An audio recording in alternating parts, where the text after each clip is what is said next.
Okay, imagine this for a second. You step into a learning space, maybe a classroom, a workshop, whatever, and you just feel genuinely empowered, not just welcomed, but like the whole place is set up for you to succeed. Hmm. That feeling we sometimes get, that information overload, or maybe that little worry creeping in that you're falling behind, imagine that just dissolving. Yeah. Because the environment itself is designed with everyone in mind. Right. A truly inclusive space. Exactly. And today we're doing a deep dive into honestly, the inspiring work of Kieran Downey.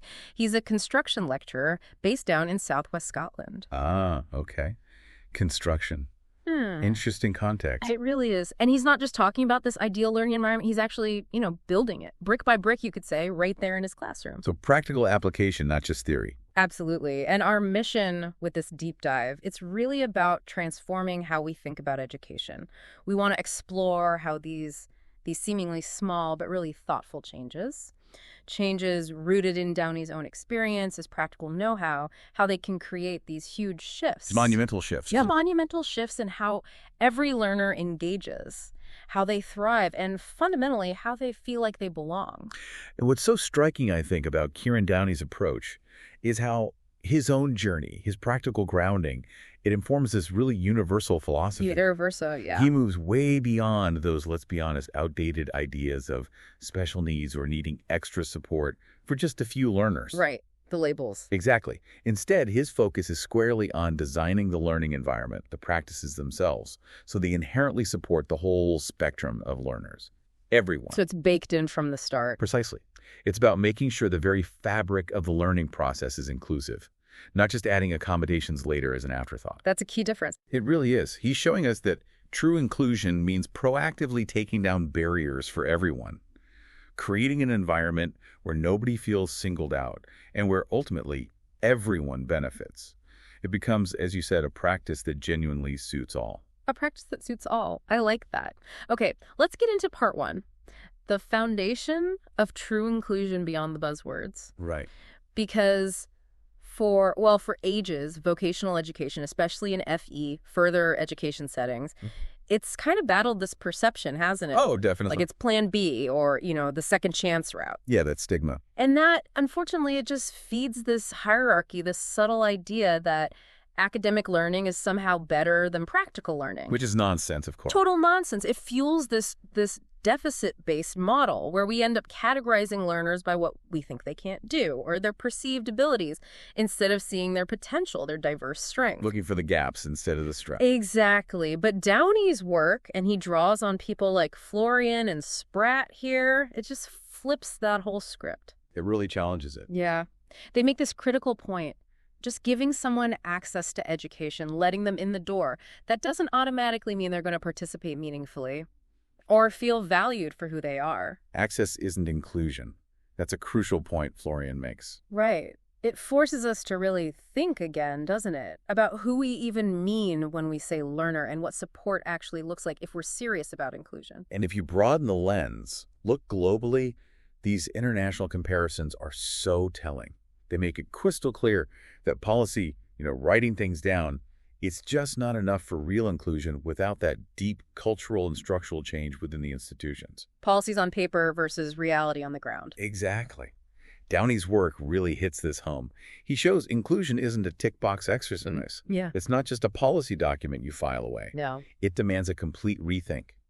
Reimagining how we teach, how we assess, and even our fundamental attitudes towards learner diversity. It's like you said before, it's not just letting people in the room. It's redesigning the whole room so everyone can actually thrive, feel seen, supported, be successful. That's the core of making it a practice that suits all. Redesigning the room. I love that metaphor. And when you look internationally, the contrasts are pretty stark, aren't they? They offer real lessons. Huge contrast. Take Finland. You mentioned Salavita's research from 2020. It shows how they've managed to embed inclusive pedagogy right into their system. Yeah, it's quite remarkable. It's learner-centered, it's flexible. They actively avoid that rigid tracking based on ability. No streaming. Learners progress at their own pace, and they get personalized support just as part of the everyday process. It's a really powerful counterpoint, isn't it? A model of what's possible. It really is. It shows what can happen when inclusion is a guiding principle, not an add-on. But then you look elsewhere, and the challenges just jump out at you. China, for instance. Millinin's research back in 2013 talked about those segregated models. Historically, yes, separate schools. Right. And while policies are changing, pushing towards inclusion, the reality is still tough. You've got intense academic pressure, not enough teacher training, and inclusive practices. And standardized tests that don't really cater for diversity. Exactly. Or look at Turkey. They ratified the UNCRPD, the commitment to inclusive education, but Yazıcıoğlu's work in 2020 showed they're still battling social attitudes, resource problems. Yeah, the resources are a huge factor. And India, too. Singles research in 2019 pointed to a lack of trained teachers, lack of infrastructure. Even with progressive laws on the books, it's a global struggle. It really underscores that gap, doesn't it, between the policy, the aspiration, and the actual lived experience in the classroom. Absolutely. And Scotland, where Downey works, it has its own version of this gap. They have a national framework for inclusion, updated in 2022. Sounds great. Emphasizes values, knowledge, skills for inclusion. Sounds good on paper. But Downey sees it firsthand. And government findings from 2014 back it up, FU. In Scotland, still faces these big structural barriers. Such as? Things like assessment models that are too narrow, maybe don't capture practical skills well. Employer expectations sometimes don't align with diverse learning paths. And patchy professional development for teachers on inclusive approaches. So inconsistency in training and support for staff. Yeah, it just hammers home that point again. Inclusion isn't just about policy documents. It's about the day-to-day reality in the classroom and whether the system is actually set up to support every single learner. Which brings us nicely to Florian's work, which is so central to what Downey is doing. Yes, Professor Lonnie Florian's framework. Downey uses it as his foundation, and it feels revolutionary. It is, in many ways. Because it totally rejects that traditional idea, the one that's so ingrained, of differentiating work based on perceived ability, lowering expectations for some. Right, the more able and less able labels. Florian challenges that, fundamentally. Instead, her core idea, the transformative bit, is about extending learning opportunities so they reach all students. Extending, not simplifying or watering down. Exactly. So what does that actually look like? It means instead of saying, okay, student X needs a modified, maybe easier assignment because they're struggling. The deficit model again. Right. Downey, guided by Florian, asks a completely different question. How can I design this task right from the start so everyone can access it, engage with it meaningfully, and really show what they can do? It's a paradigm shift, from fixing the student to fixing the environment in the task. It sounds like a subtle wording change, but the philosophy behind it is huge, isn't it? Absolutely massive. It's about removing barriers for everyone, universally, not just adapting things for those we've labeled lower ability. Because, as Florian argues, that adaptation, even if well-meant, can actually reinforce the idea that some learners just are less capable. It risks lowering expectations and creating self-fulfilling prophecies. So true inclusion isn't about adapting for deficits. It's about designing for the strengths and potential that all learners bring. And this connects directly to what Ainscow was saying back in 2002, that real inclusion needs educators to look critically at the whole system, the culture, the policies, the daily classroom routines. Yeah, you can't just tinker around the edges. No, it requires a fundamental redesign of the learning experience, not a patch-up job. That's how you create a practice that genuinely suits all. Okay, let's dive into part 2 then. Kieran Downey's practical innovations, the power of small changes. Because this is where it gets really tangible. This is the exciting part, seeing the theory in action. So let's zoom right in on the specific challenge Downey saw every day in his construction classroom. He noticed the significant barrier, often invisible but really impactful, literacy difficulties. Right, in a very practical, hands-on subject. Exactly. Imagine you've got a student who's brilliant practically, can build things, fix engines, understands how systems work, just gets it, but struggles to read a dense technical manual or complex written instructions for an assessment. Yeah, I can picture that easily. And traditional vocational training, it relies so heavily on that stuff, doesn't it? Printed materials, complicated instructions, written tests. Often very text-heavy, yeah. So it was unintentionally putting up these huge hurdles for those students. Maybe it was general literacy levels, maybe something specific like dyslexia, maybe English wasn't their first language. A whole range of reasons. But they were being held back, not because they lacked the skill or the motivation, but purely because of how the information was presented and tested. A hidden barrier, as you say, Yeah. affecting a diverse group. And this is where Downey's, His genius for practical solutions really comes through. It shows how these seemingly small tweaks can have a massive impact. He understood that telling them to just try harder wasn't the answer. No way, that's exclusionary. He knew the environment had to change, become more accessible. He focused on changing the system, not blaming the student. That's the key shift. Totally. And his solutions are brilliant because they're simple, effective, and crucially, they work for everyone. Universal applicability. Okay, give us an example. Right, one of the standouts is his use of color-coded digital assessments linked to physical things in the workshop. Color-coded, how does that work? Okay, picture it. You're doing a task, maybe identifying safety equipment or materials on site. Instead of reading a long question on your phone app, which might be hard if you struggle with text, Downey designed this interface with big, clear, colored buttons. Each color on the screen matches a physical placard, like a red button matches a red placard on the fire extinguisher. A blue one matches a blue sign about PPE. Ah, I see. So it's visual matching. Exactly. You select the answer using colors and visual cues, completely bypassing the need to read complex text on a small screen. That's incredibly clever. It is. And this small change just removes this huge barrier, this source of anxiety for so many learners. And the best part, it doesn't single anyone out. Everyone uses the colors. It's universal design in action, making the practice inclusive by default. That really is a practice that suits all. Definitely. And then, building on that, he integrated audio feedback into the assessment app. Okay, so not just written comments. No, which, again, can be a hurdle. Instead, the assessor records short video feedback on the student's practical work or task submission. Video feedback. Interesting. The student can then watch it, listen to it whenever they need to, reflect on it before their next go. That's powerful. Much more direct and personal than written notes sometimes. Hugely beneficial for anyone with literacy challenges, obviously. They get the nuance without decoding text, but really it helps everyone understand better. Yeah, I can see that. Tone of voice, maybe pointing things out visually in the video. Exactly. It encourages quicker improvements, deeper reflection, because the feedback is right there, personal, easy to digest. It fosters this continuous learning loop. And what's so compelling there is how it shows that technology, when it's integrated thoughtfully, with real pedagogical purpose, it's not just a gimmick. No, not at all. It becomes this powerful tool for equity. It helps learners jump over barriers like literacy, but at the same time, they're building digital skills they actually need for the job. Digital skills for the construction industry, yeah. It's dual purpose. It's not tech for tech's sake. It's tech for inclusion, tech for effective learning for everyone. And he didn't stop there either. He really embraced gamification, using games to boost engagement and lock in knowledge. Gamification, like actual games. Yeah. He developed construction-themed games, interactive quizzes formatted like, say, Who Wants to Be a Millionaire or Wheel of Fortune, but with construction content. Huh. Okay, that sounds more fun than a standard quiz. Right.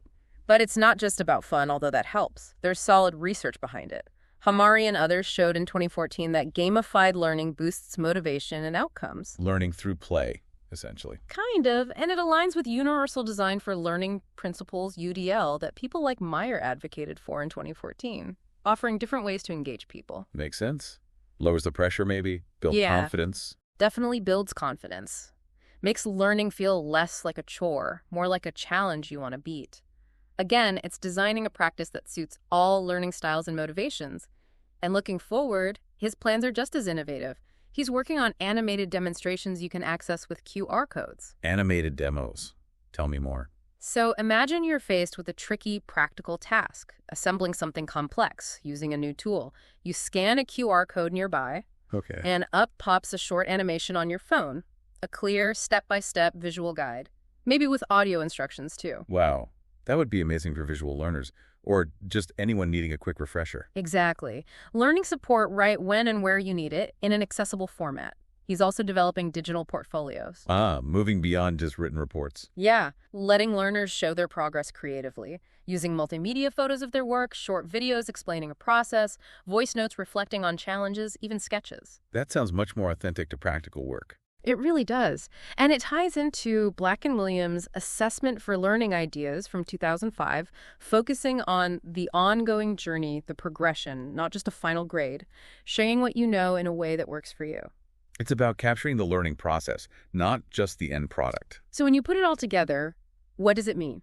It means Downey isn't focused on fixing the students, on remediation.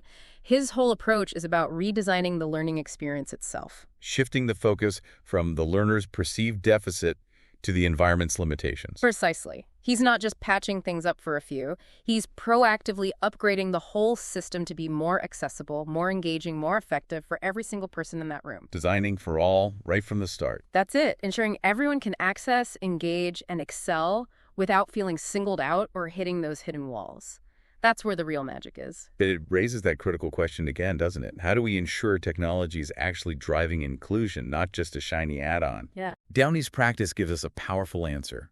When digital tools are deeply embedded with clear, learner-focused pedagogy, they become incredible enablers of equity. They solve real problems. They help learners overcome major barriers, like literacy, while building crucial digital skills for their future careers. It's leveraging tech to foster genuine inclusion, making sure the practice truly suits all. Okay, let's shift focus slightly in part 3. Building an inclusive learning community and navigating systemic challenges. Because it's clear Downey's impact isn't just in his classroom. No, it ripples outwards. It has to, for real change. It's about building this whole supportive ecosystem, isn't it? He really stresses that inclusion is a team sport. It involves colleagues, employers, support teams, the students themselves. Everyone has a role to play. Yeah, it reminds me of Booth and Ainskow's definition of an inclusive college from 2002. It's built on collaboration, mutual respect, shared responsibility. That sense of community is vital. And Downey lives that. He works closely with his colleagues. He talks to employer partners to keep things relevant. He connects with learning support.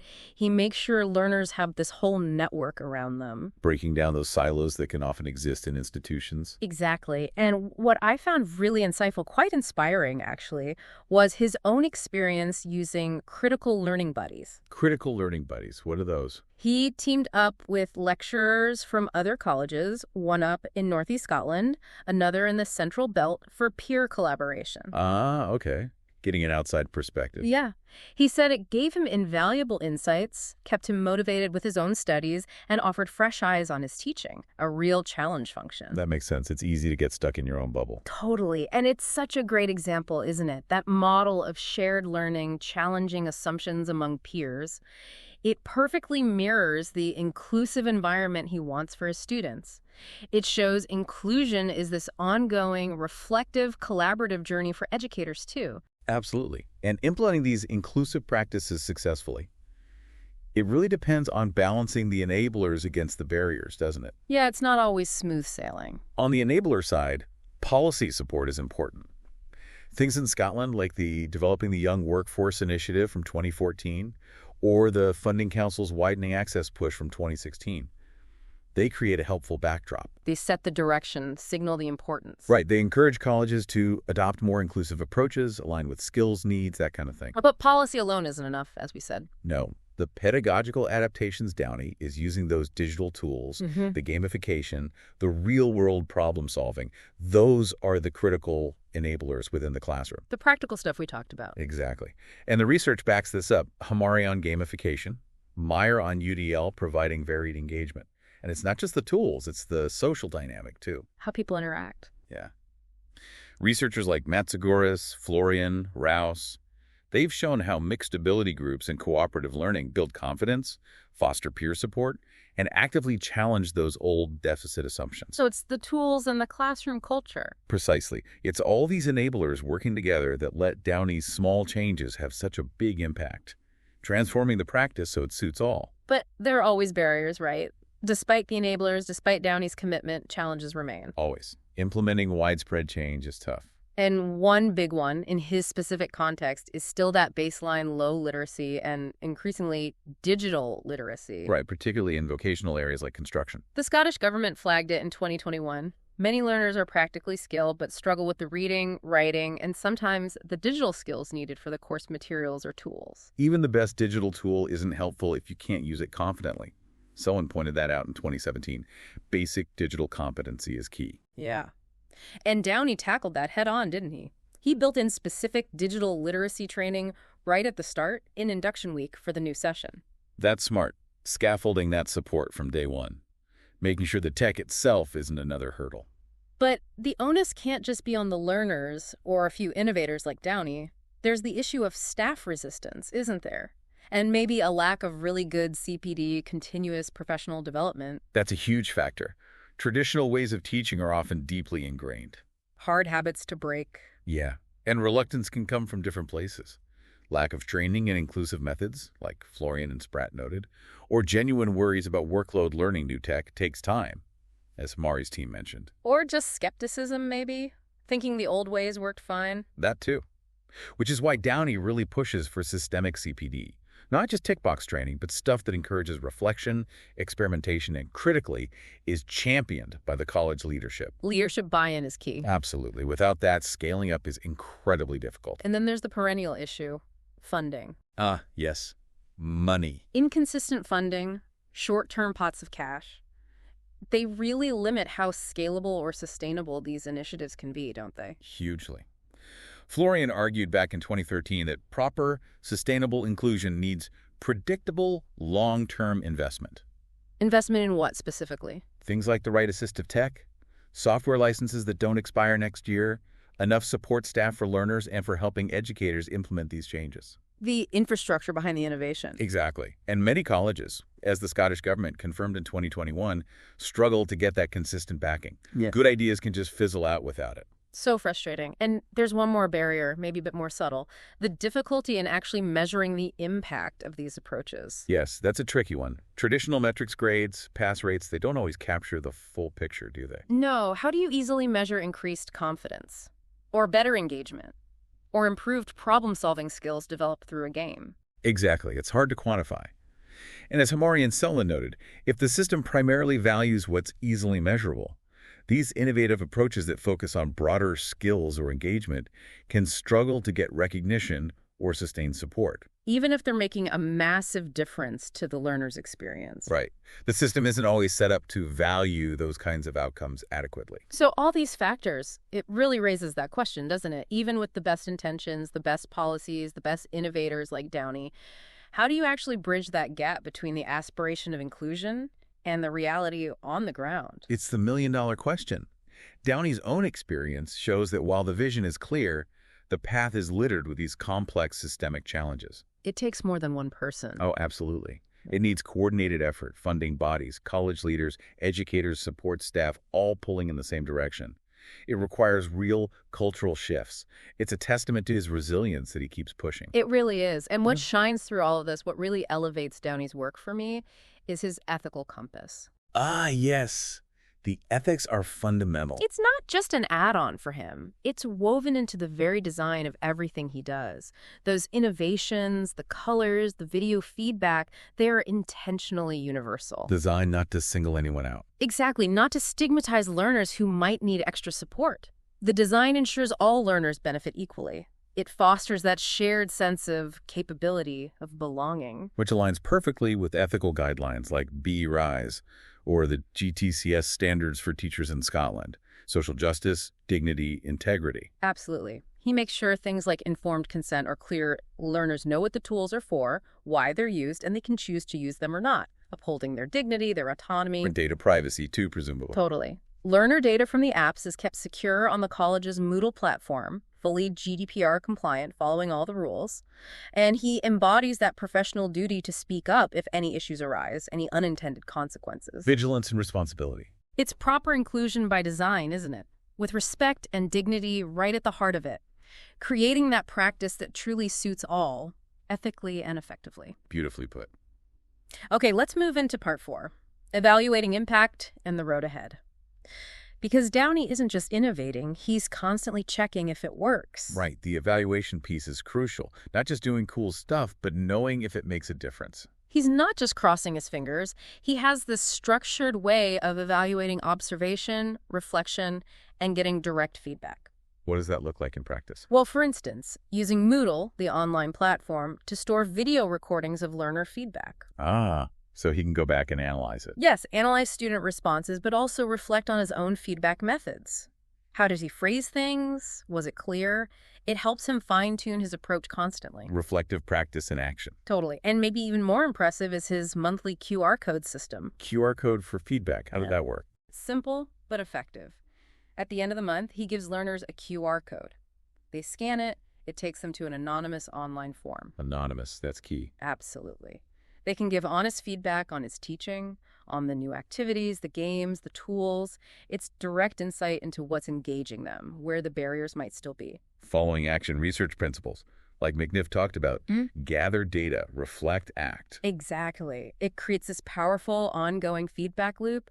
It ensures his practice stays genuinely learner-centered, responsive. It's that iterative refinement needed for a practice that suits all. And that meticulous approach, constantly gathering and using feedback, that's what makes the difference, doesn't it? I think so. It shows this deep commitment to improvement, making sure the innovations aren't just static ideas, but are actually meeting learner needs, evolving with them. It's how those small changes become truly impactful and sustainable. So thinking about that impact, with all these changes, this reflective approach, what's the goal? What's the expected long-term effect on the learners, on the teaching itself? Well, the fundamental aim, as Downey sees it, is to massively boost participation for everyone by systematically taking down those barriers we talked about. Removing the hurdles leads to more engagement. Exactly. More engagement, more confidence, more motivation. Especially for those learners who previously felt excluded or overwhelmed by traditional methods. Imagine going from dreading a task to actually wanting to engage with it because it feels achievable. That's the transformation. And he's also seeing learners take more ownership, more autonomy. How so? By giving them accessible tools, encouraging independence, they feel more empowered, more in control of their own learning path. Taking responsibility for their progress. Precisely. And crucially, this all happens without resorting to ability grouping, without separating learners. Diverse needs are supported seamlessly within a shared, inclusive environment. Everyone learns together, supports each other. Which builds that sense of community. It aligns perfectly with what Black Hawkins and others said in 2007. Real inclusion isn't just about access. It's about collaboration, achieving meaningful outcomes together. And it fits with Scotland's national framework too, right? That aim for a shift in values, knowledge, skills across the board. Absolutely. It's a practical demonstration of those principles. So the ripples from these small changes, they go way beyond just learning technical construction skills. So much further. They're building confidence, real independence, creating this environment where literally everyone feels they belong, feels they can achieve. It's just such powerful proof of what thoughtful, intentional design can do. Proving that a practice that suits all isn't just a nice idea, it's actually achievable. And thankfully, Kieran Downey isn't stopping here. His vision keeps evolving. He's got clear next steps planned to deepen this inclusive practice, push for wider change. Oh, really? What's next on the agenda? He wants to expand the gamification and the digital assessments across all the construction units. Make it standard practice. Embedding it further. Yeah. He's also planning more audio-enhanced, color-coded interfaces specifically for the practical, hands-on lessons. Even better real-time support for literacy challenges in the workshop. Taking it right to the tools. Exactly. And critically, he wants to lead CPD sessions for his colleagues. Share what works. Support other staff in adopting these strategies. Spreading the practice. That's vital. Because he knows systemic change needs collective effort. He'll also keep working with college leadership, advocating for institutional support, for that crucial funding. The advocacy piece. Absolutely. And keep evaluating, keep listening to learner feedback, keep refining. It's that ongoing commitment. That really does highlight it, doesn't it? Inclusion isn't a destination you arrive at. No, not at all. It's a continuous journey. Constant refinement, critical reflection, persistent advocacy to change the system. And Downey's commitment to that whole process, listening, adapting, pushing for support, that's what drives real sustainable change. His work is like a practical blueprint, showing how to reshape the whole environment for everyone's benefit. Proving it's about proactive redesign, not just reactive accommodation. So wrapping this up, we've really unpacked how Kieran Downey isn't just teaching construction skills.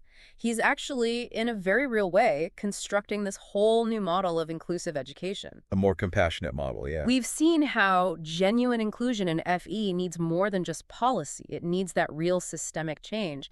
And how practical, universal innovations like Downey's are the key. Those small changes with the huge impact. Exactly. Things like the color coding, the audio feedback, the games.